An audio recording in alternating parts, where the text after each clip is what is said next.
Welcome to The Lock Shop with Nielsen and Hustler, powered by Coolbet Canada.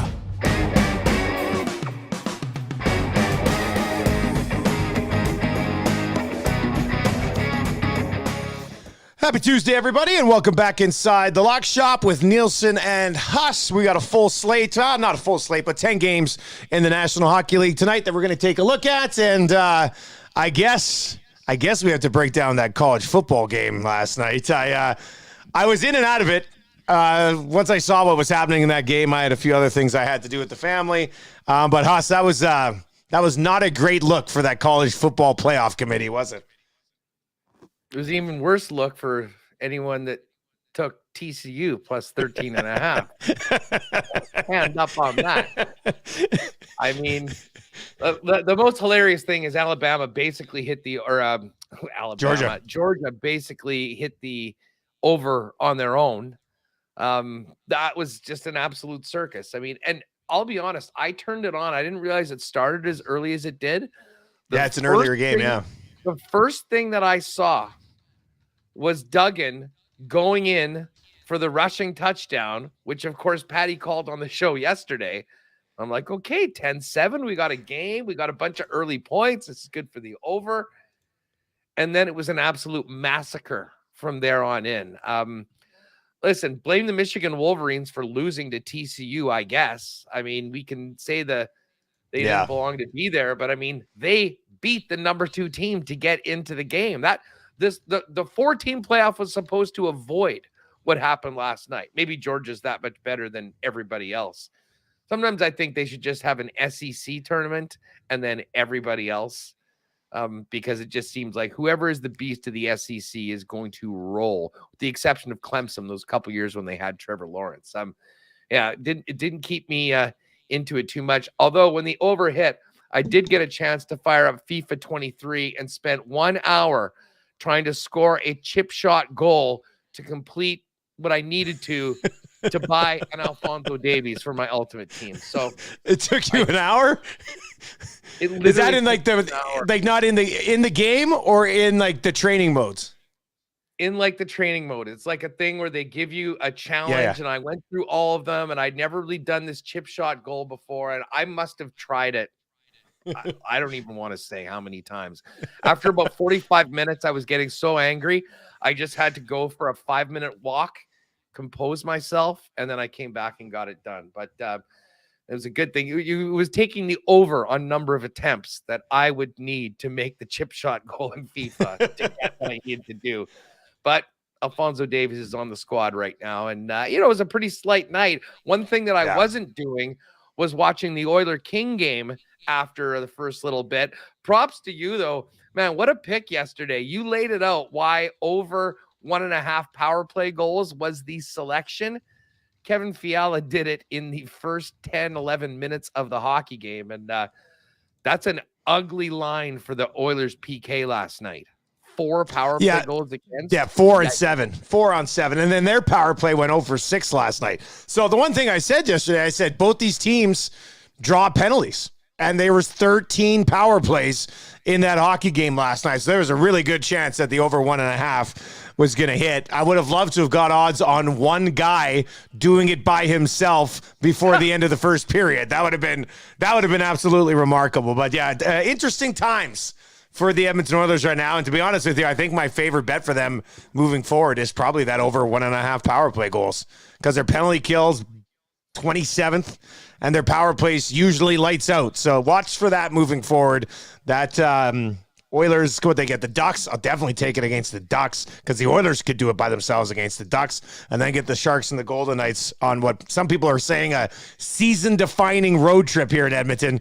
And it did not start well, if that's how you're going to define the season, buddy. So, not as great as things are going in Winnipeg right now, I guess, outside of the respect for the head coach. Oh, listen, I'm so triggered right now. NHL.com just put out a thing where they pulled 14 NHL.com writers, and their top 4 for the Jack Adams. There's no Rick Bowness.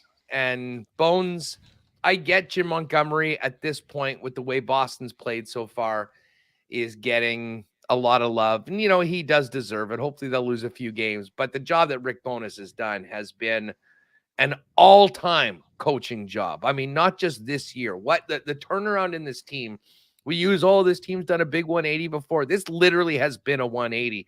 Every player on that team will tell you the same. Anyone that follows this team or covers this team will tell you the same.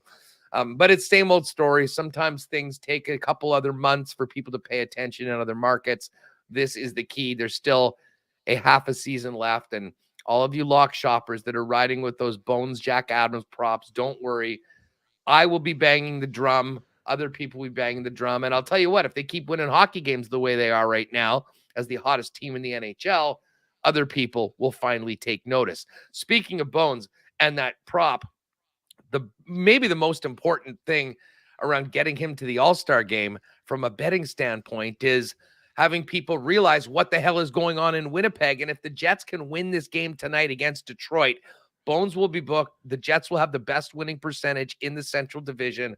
Who could have possibly imagined that at the beginning of the year? And he'll be going to represent the Central Division. So I have a feeling I didn't want to mush. We all know what happens when I pick my own teams on this program. Don't worry, Jets fans. I'm not picking the Jets tonight, but I do expect that even though Rick Bowness won't mention it, the players are going to know about this, and I think they're going to go in and try and get their head coach to South Florida tonight and make it 6 in a row against the Detroit Red Wings. All right, well, let's get into our picks for tonight, and it'll be a quick episode today. We'll have a golf episode tomorrow, maybe a sprinkling of some hockey picks on Wednesday as well, and then obviously a huge NFL episode on Friday as we pick every playoff game for the upcoming weekend. So I was 3 of 4 yesterday on Lock Shop picks. I missed the over in the Seattle-Montreal game, which kind of backfired on me. Montreal couldn't get anything going offensively. But then I saw your picks come in today, and I was already on it. I'm doubling down on Seattle again tonight against Buffalo. Over 6.5 at -118 when I got it. I think you had it at -115 slightly earlier this morning. But usually things are good when we're on. Is it actually -118? Yeah, it's -118. I don't know. I either mistyped it might have been my typo in there.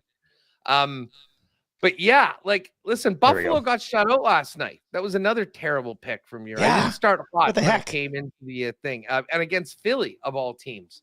Now, both of these teams playing on the second end of back-to-back nights. Buffalo is back.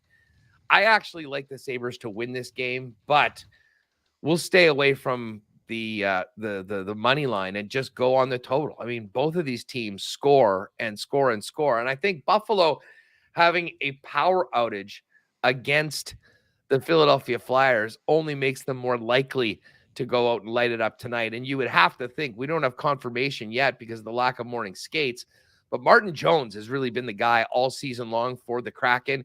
He had the shutout last night. I think that probably means he sits, and that's a big, big boost for Buffalo and for over bettors. I have a hard time imagining this game is not a shootout.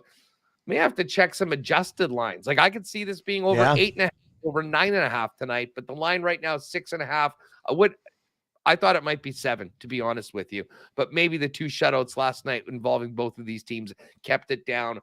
All I know is that when these teams play, expect goals, especially on the second end of back-to-back. So let's take the over for Seattle and Buffalo tonight.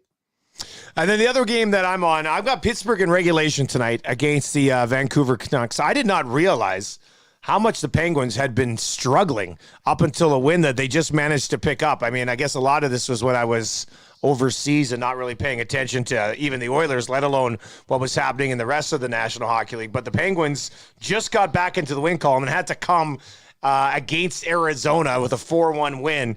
Prior to that, the Penguins had lost 6 in a row. So their game hasn't been in a great spot right now, but now there's a sense of urgency to kind of get this thing turned around. They take on a Vancouver team, Huss, who coming off a 7-4 loss to Winnipeg. They gave up 6 to the Islanders a couple of games ago. They only have 1 win in their last 5, and that was against the Colorado Avalanche. So I think I'm going to side here with Pittsburgh at home in regulation tonight to get a little bit better value here at -119. So I'm going to go with the Penguins to get by the Canucks as the Canucks just bizarre season continues. Dude, first of all, the Penguins have been so streaky. I mean, right before this 6-game losing streak, they had a 7-game winning streak and a 5-game winning streak before that. And I think the Vancouver Canucks visit to Pittsburgh is exactly what the doctor ordered for Sid and the boys. I was in the building on Sunday watching the Jets play the Canucks.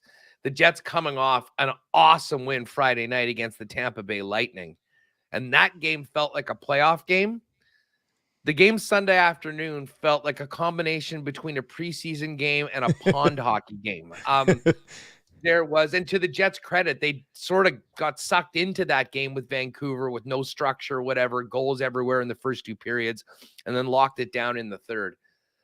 Vancouver can score goals. They are an absolute disaster in their own end right now. And listen, they don't have the blue line core, I think, to really hang with top teams.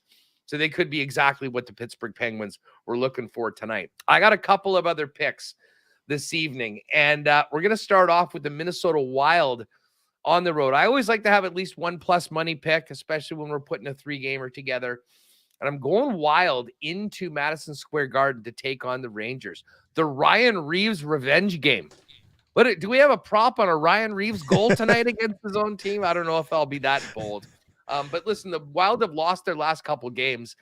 The one thing that they have been good, unlike teams like St. Louis and Pittsburgh that have been really streaky this year, the Wild are pretty darn consistent. And I really think they have a big bounce back game tonight. And, listen, I kind of make a joke about the Ryan Reeves thing, but I think he's such a popular player and such a popular teammate.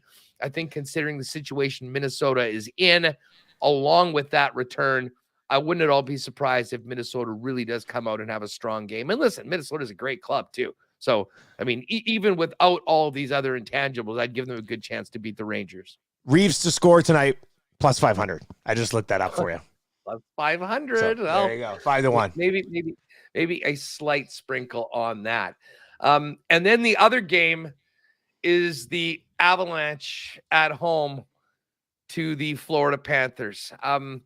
Paul Maurice, I don't mean to get into a Paul Maurice bashing segment on this, but it always drove me nuts.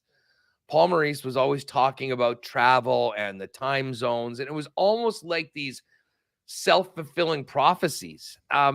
They're on a 4-game road trip where they started in the East, they go to the Central, then they're in the Mountain, then they're in the Pacific Division. And that is just disaster for a Florida Panthers team. And listen, the Florida Panthers are below 500 this year. I mean, they are below NHL 500. They're on a pace to probably pick in the top 10 this year. So I've got absolutely no confidence in Florida. Their schedule does lighten up a little bit after these next 2 games. But they're going in to take on the Avalanche, who we saw that big comeback win against Edmonton on Saturday night, and then the Vegas Golden Knights before things lighten up a little bit for them. And I wouldn't at all be surprised if they lose these next 2 in regulation. So I'm going to take the Avs at home, minus 31, and jump on the Wild money line to get things done at MSG and break their 2-game losing streak. If you want to put those 2 with the Seattle Buffalo over, you can get a nice plus 620 banger that hopefully we can cash later on this evening. Yeah, I think I'm going to take that Colorado pick and throw it in with my 2 picks and parlay that. That'll probably be up around 4 plus 4, maybe. Let me run the math on that right now. What did I say we were going to do? What's that? Run the numbers. Yeah, I'm going to run the numbers right now. So let's go. You know what? I'll play it safe with the Penguins. I'll just take no, let's do it. Let's get, where are we here? Penguins in regulation, minus 119. The over 6.5 in that game, minus, well, this would be all right. And then Colorado money line plus 500. So either that or Reeves to score. Same value tonight. I think I like what we've laid out here. So, I think the 3-game parlay is probably a little bit more likely. Yeah. One other game that I'm not putting on the card tonight, I might add it a little later on. I kind of wanted a better number on it. Calgary is in St. Louis, and I was a little surprised to see Calgary. Whoops, let me get the wrong page here. Calgary is laying minus 165 as a road favorite against the Blues. Then I kind of went back and I mentioned how streaky the Blues have been so far this season. The one thing that they have been terrible at is the first game at home from a road trip. They had a 3-game road trip. They came back and lost to the Stars. They had a 3-game road trip. They came back and lost to the Jets in their first game out. They had a 5-game road trip. They came back and they lost to the Maple Leafs. And they're just coming back a 4-game road trip from a 4-game road trip. Their first game's at home against the Calgary Flames. So if you believe in those tendencies or trends, certainly, I think that might even play into the number right now because Calgary has been sort of up and down, although I think they've been playing a lot better as of late. So there's another pick for you if you want to add to it, if you want to get a little aggressive. But my 3 favorites I just rolled out, Minnesota and Colorado on the money line. And we're both stocking up and getting on the over in that Kraken Sabres game tonight. Let's get some goals in that Seattle Buffalo game. That would be great for the Lock Shop. You know what's great, especially for you, because I know you love it, golf picks tomorrow. And you've sucked me in doing the Lock Shop. I've started to love picking golf as well here, buddy. So I'm excited to get to some golf picks on tomorrow's episode. Well, and I'll tell you what, I don't know. I mean, obviously we were so locked in and everything going on with the National Football League, and I was at a Jet game in the afternoon. The season started off in a crazy fashion. Yeah, it looked wild. A little bit for tomorrow. At one point at the turn, Colin Morikawa was a minus 20,000 favorite, and John Rahm was plus 8,000. Rahm came back on the back nine. Morikawa hadn't had a bogey in the entire tournament, had 3 in a row on the back nine as Rahm went on fire. One of the craziest comebacks we've seen on the PGA Tour in a final round in a long time. And if anyone had the stones to live bet that, I highly doubt many people did. They got a massive, massive payout. But yeah, Sony Open coming up this weekend. So we'll get a few picks tomorrow. Maybe talk a little more NHL, come out of a big night tonight. And then all systems go for Friday and super wild card weekend in the Lock Shop. Can't wait for that. Good luck on the ice tonight, and we'll talk to you tomorrow.